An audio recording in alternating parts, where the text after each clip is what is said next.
everybody, what's up and welcome back.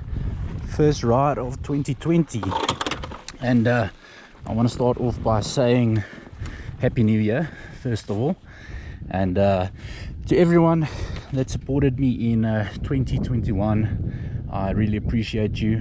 Everyone that hit that subscribe button, that watches the content, and all the companies that support me, Moto Pro Motorcycles, 266 Suspension, Flatout Racing, and the Robertco branding. I really do appreciate all the help and support, and I'm really looking forward to what we can do and achieve in 2022. So with that being said, we are here at Heidelberg 4x4 for a little training ride with the Robertco guys, and yeah, I've got the questions for the ride talk that you guys submitted. Thanks for everyone that submitted that question. So as we do the sighting lap, I'm going to go through and answer the questions for you guys, and yeah, hopefully it goes well and I can stay on topic. I'm going to try my best. I'm just going to do 5 questions for now, because obviously it's a new segment. I'm just playing around with it. If your question is not featured in this video, don't worry, I'll have them on the next video. So I've got my little Rolodex here with my 5 questions. Worked out pretty well. I'm stoked for this video. And yeah, I'm on the KT250. If you guys watched the previous video, if you didn't, check it out. But quick run through on the bike. It's got the YZ250 modified pipe on it.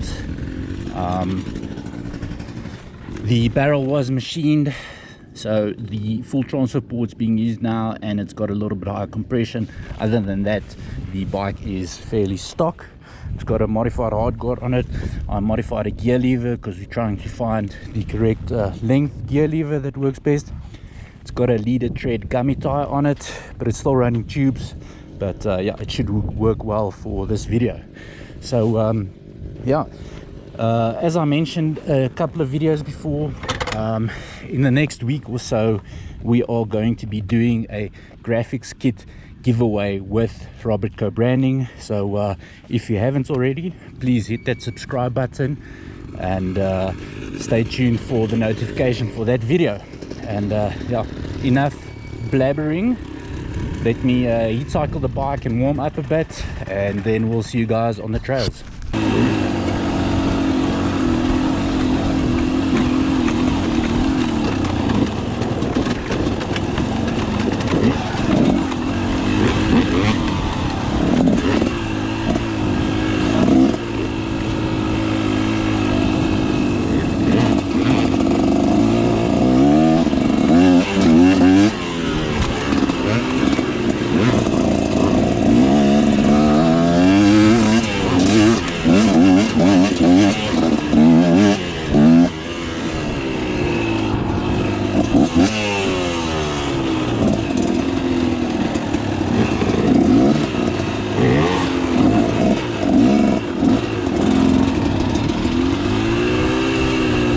So we're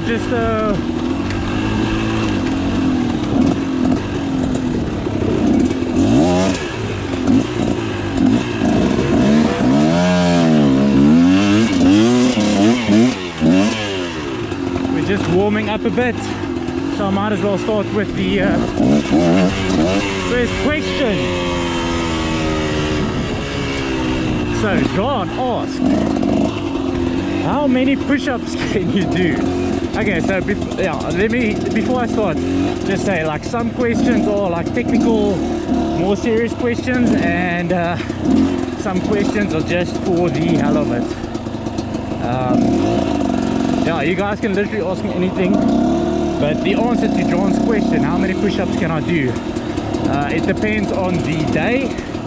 It could range anything from 1 to all the push-ups. So you know, I'm just a push-up machine. Fortunately not a pushover machine, but yeah, whatever it needs at the moment. It's closer to the 1 push-up level, because I am still seriously unfit. Just started training, but after New Year's, whew, really struggling to get back into it though.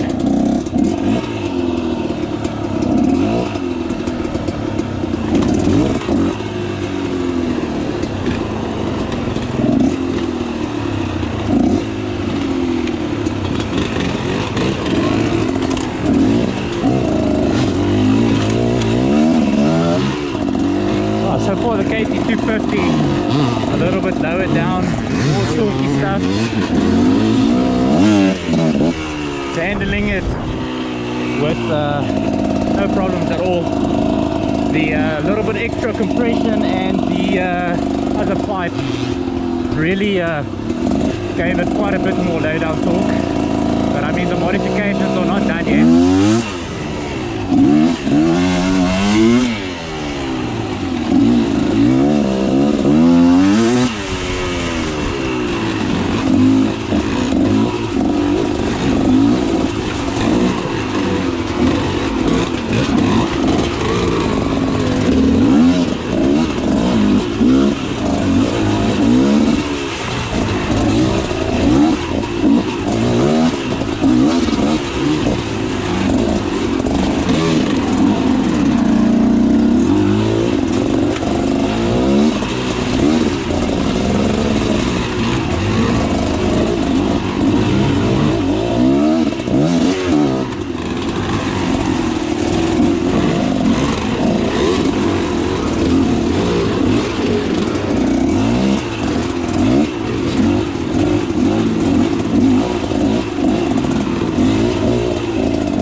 So the shifter that I modified seems to be the right length.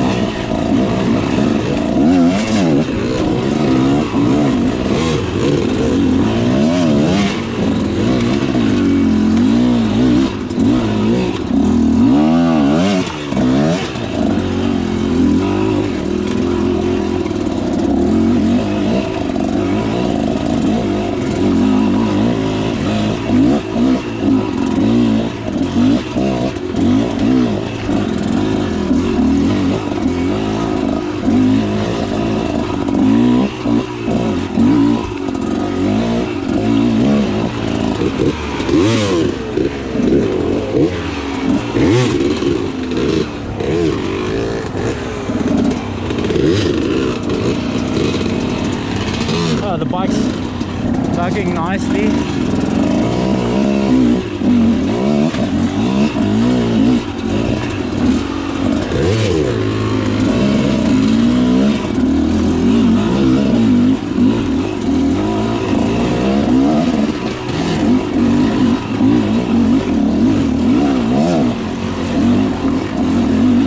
Lacking a bit of torque in bottom of second gear. Not too bad.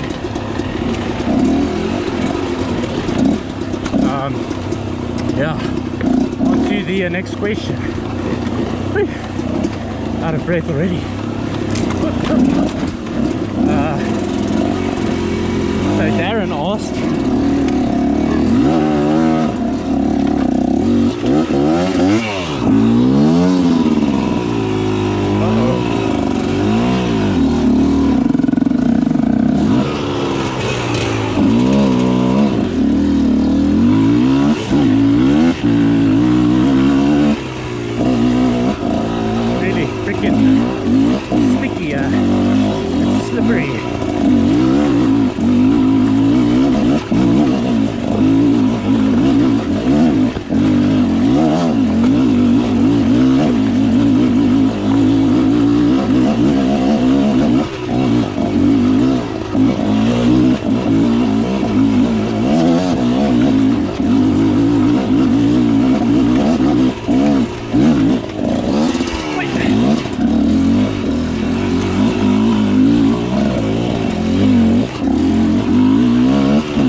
The next question.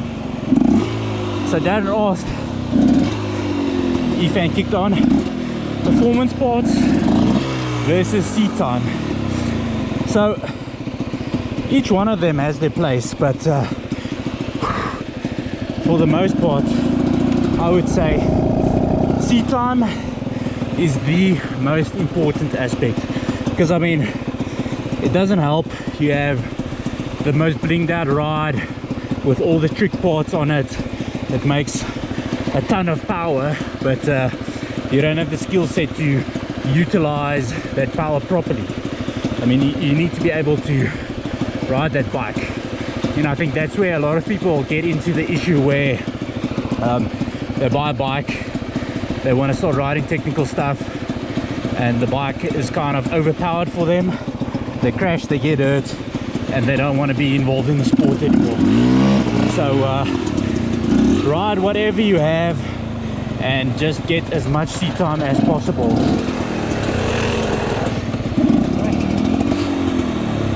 Performance parts, I mean, when you start progressing and you feel like you need a bit more bottom end torque up the hills, replace the reeds, get a gnarly pipe or whatever, but for the most part seat time is the most important.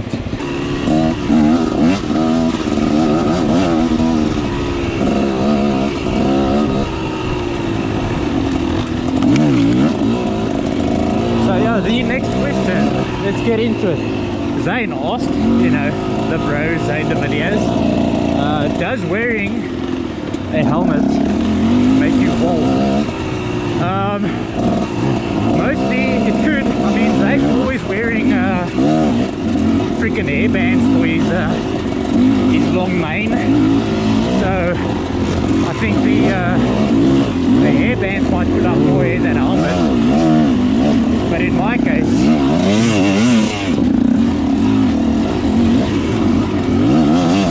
I don't know if it's the helmet or just the hereditary male pattern baldness. But yeah, I'm bald, so I suppose helmets do make you bald, or maybe that's the stress of owning a dirt bike. You know, staying in South Africa feels expensive. It's expensive to run a bike. Wait, almost stuck myself there. But I don't know, let me know. Do you think your helmet made you bald?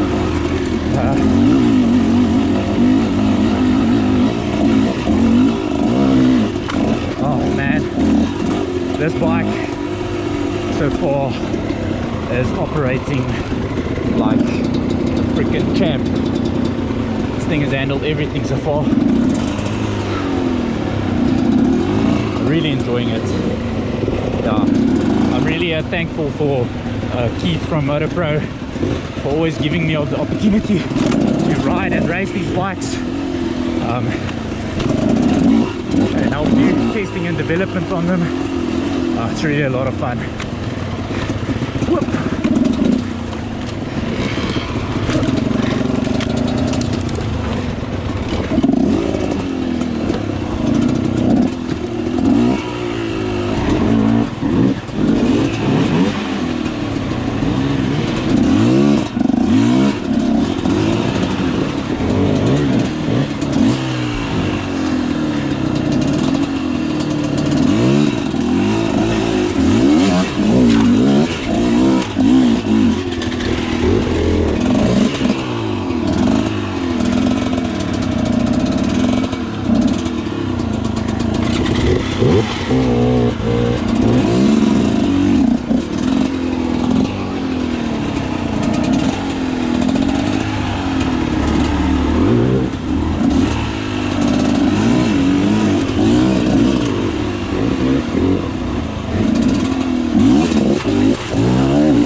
Really glad I've got a gummy tire.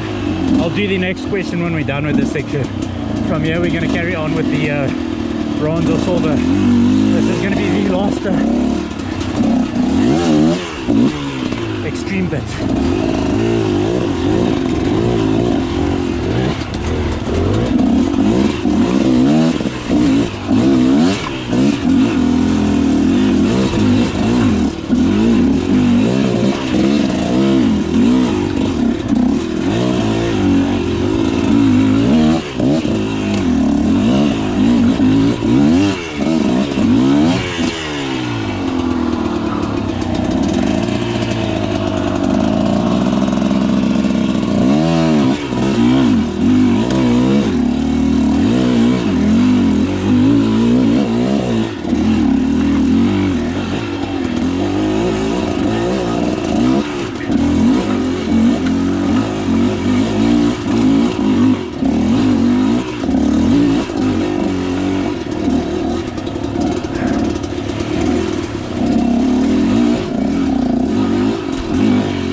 Okay, well, let's jump into the next question. Dylan asked 2-stroke versus 4-stroke and examples of why.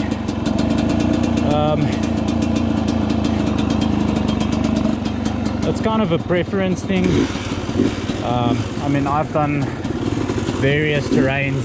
I'm by no means an expert in any, but 2-stroke for hard enduro is still the best. You can do it with 4-stroke stock clutch, or you know, you can pop in a what you call it, a recluse. But yeah, for the most part, if you're gonna do hard enduro, smash it with a 2-stroke. If you're gonna do motocross or cross country riding, 4-stroke's the way to go. Even 2-stroke, I'm not biased when it comes to it. 2-stroke's lighter. That's what makes it a bit better for the hard enduro stuff. This is going to be tricky.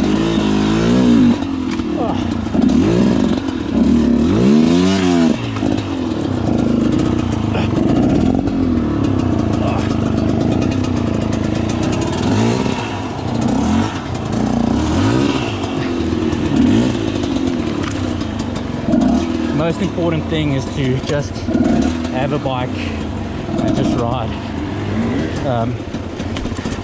I'd love to get a 350 4-stroke or something like that for the faster stuff and to smash the MX tracks, but I mean, even this thing's plenty quick enough.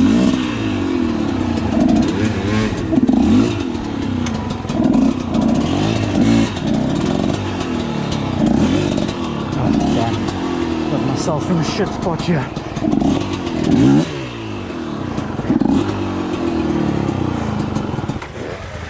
Oh man.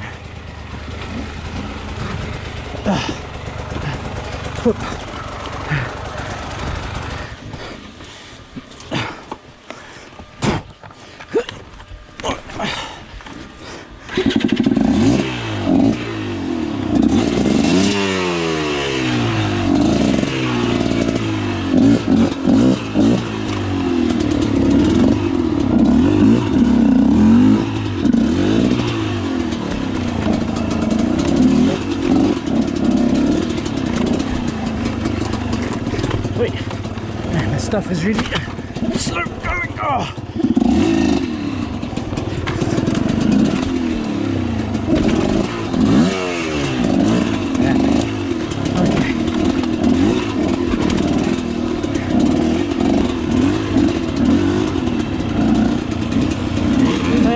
What else to add on the 2-stroke versus 4-stroke topic?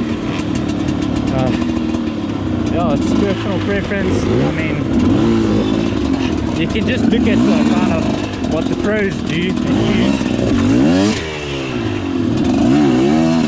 I mean,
focus. Stand up, get your legs on the freaking bars, guy.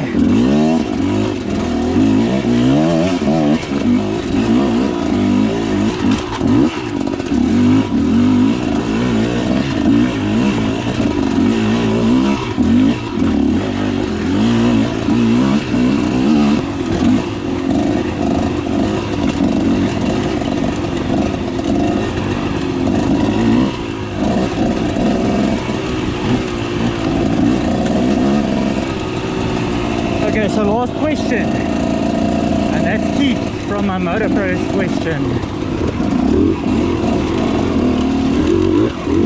He asked, what do you think about when you're riding? Do I talk myself through corners and obstacles, or is it kind of just a reflex thing? So,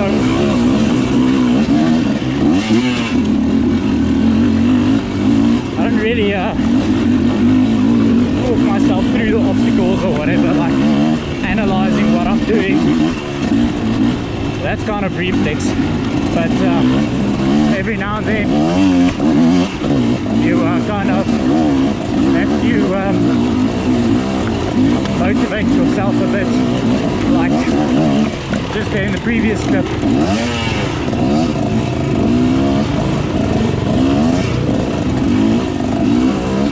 Well, I was struggling, I was getting tired, and I had to kind of remind myself that I need to stand up and keep my feet on the pegs, otherwise I'm just going to struggle and wear myself out. But for the most part, that's just reflex. But yeah, sometimes I need to give myself a bit of a pep talk.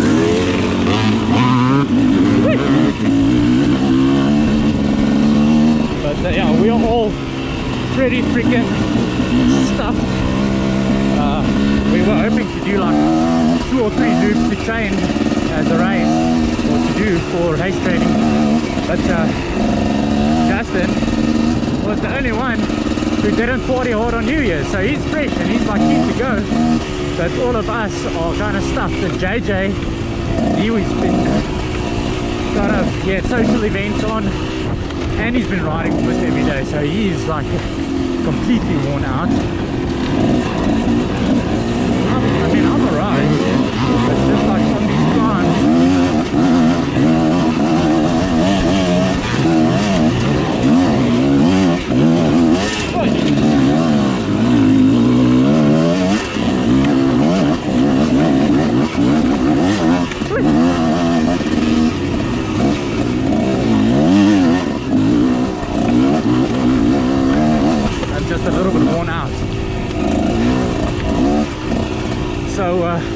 yeah, when the going gets tough, there's no time to think. You just gotta ride, because usually when you think, you hesitate and then you screw yourself on an obstacle. The rain is coming, but I mean, I think we're nearing the end of our ride. So that's it for the questions. I hope you guys enjoyed the questions. Please submit more.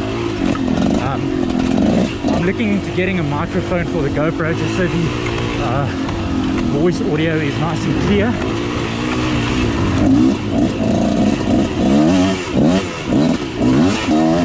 Oh man, this bike, that's freaking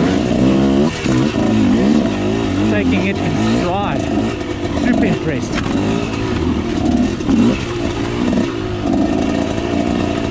It's much like a 250 where like you just need to commit a bit more and give it a bit more force to get up climbs and so on.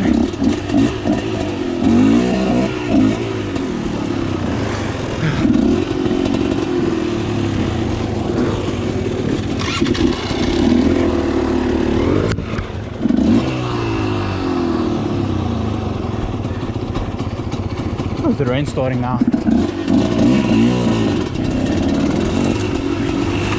So for the rest of the ride, I don't know if I'm going to throw in some commentary here and there or there, but yeah, I'm just going to let the GoPro run until my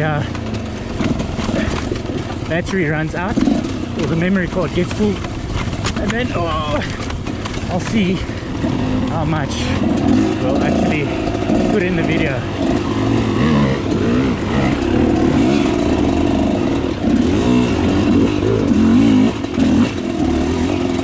But yeah, still quite a bit of work to go before we are ready to race. New Year's screwed kind of the bit of progress I've been making on my fitness, but we'll get it back in a week or so. Next week I think we are going to be riding the Bronx.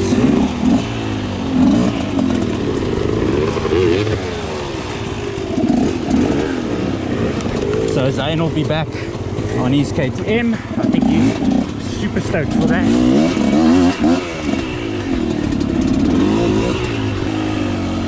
So JJ had some mechanical issues.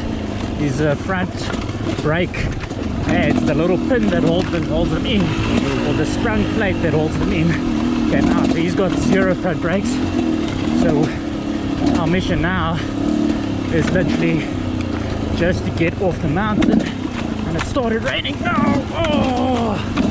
So this loop, these rocks are gonna get nice and slippery now. But man,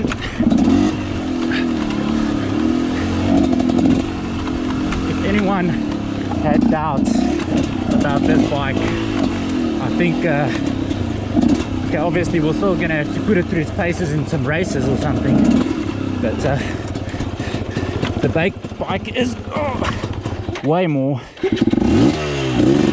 capable than what I am at the moment.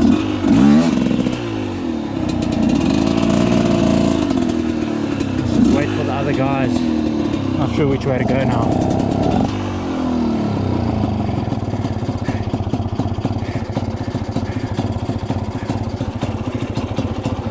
But yeah, this thing is a freaking machine. You gotta ride it like a 250, give it a bit more gas over obstacles. But once we get a little bit higher compression in it and fix the pipe, maybe different reeds. Oh damn! Oh damn! Is you alright? Yeah. And I think the next thing, I want to pull these reeds out and go to EMD Racing and kind of see if they if we can get like Boyson reeds or like V-Force reeds or something. It should be similar to the WR250. Yeah, but we'll pull it out and see that we just need that little bit of bottom end. Yeah, super stoked.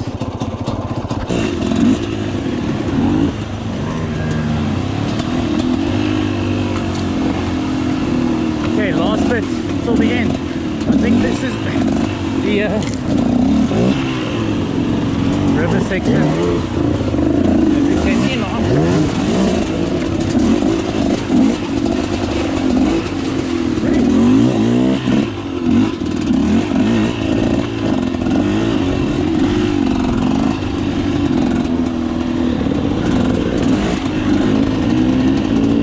Well, I think that's going to be it, guys.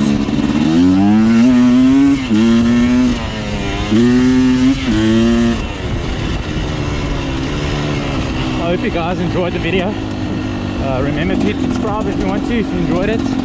And stay tuned for the giveaway video. And we'll see you on the next one. Peace out and keep ripping.